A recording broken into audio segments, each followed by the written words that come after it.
What's up, guys? I'm Sylvester Kanim, aka Efizi, and I'm here with Storybird Films to comment on some of you guys' answers to the last Storybird Films Q&A session. With me is an envelope full of you guys' replies, and I can't wait to read them all.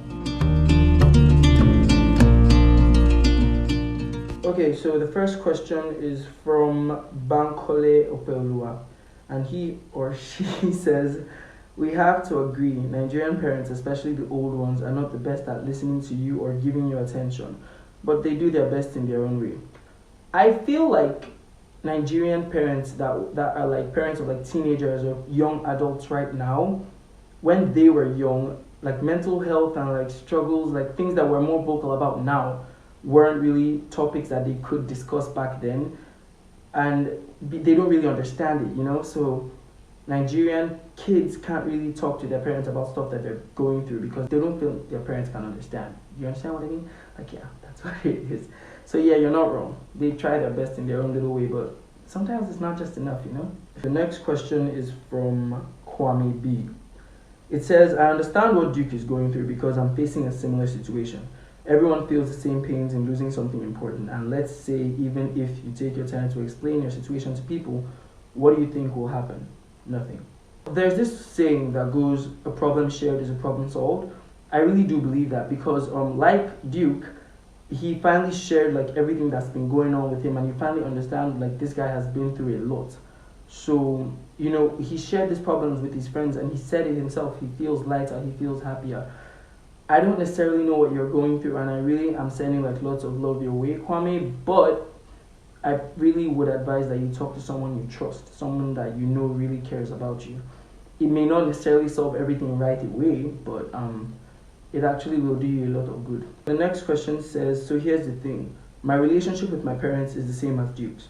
No time spent with us. They are workaholics, and at times they don't know if we're home or not.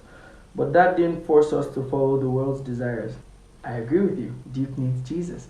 In all honesty though, yeah, I actually do agree with you. I don't think there's never a reason to go into abusing drugs. It's there's nothing justifiable, can I say it like that? But it actually also isn't easy. Whatever these people are going through, it's not like something they just woke up and decided, okay, I'm going to keep abusing drugs. It's not just black and white. There's a lot to consider. So the next question says, "Parents have to know that money isn't everything. Attention matters." Yeah, I feel like as a kid, there's a specific amount of attention that you need to actually help you grow up. If not, you see yourself growing up and struggling with like a lot of complexes and issues that you normally shouldn't. There's people with stuff like daddy issues or like attention issues.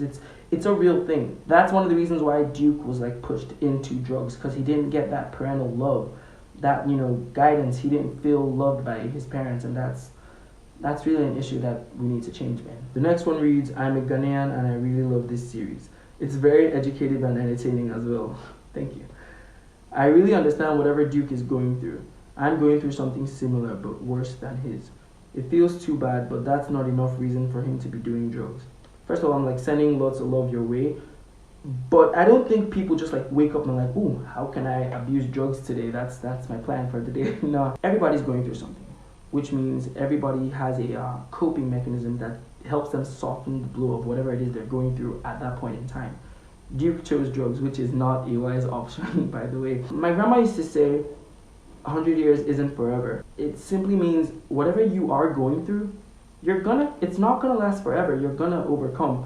But how you choose to handle the situation at that time really does go a long way on your life, and you need to think about not just now, but you need to think about tomorrow. How you choose to handle the situations really matter a lot. The next one says, "We have some parents who didn't have time with their kids, so we can't blame Duke for his actions because he didn't have the love and attention that he needed." Well, I see where you're coming from, but we can't also justify drug abuse. It's not something that we're trying to glorify. At the end of the day, just you have to check up on people, because like I said, everybody's going through something.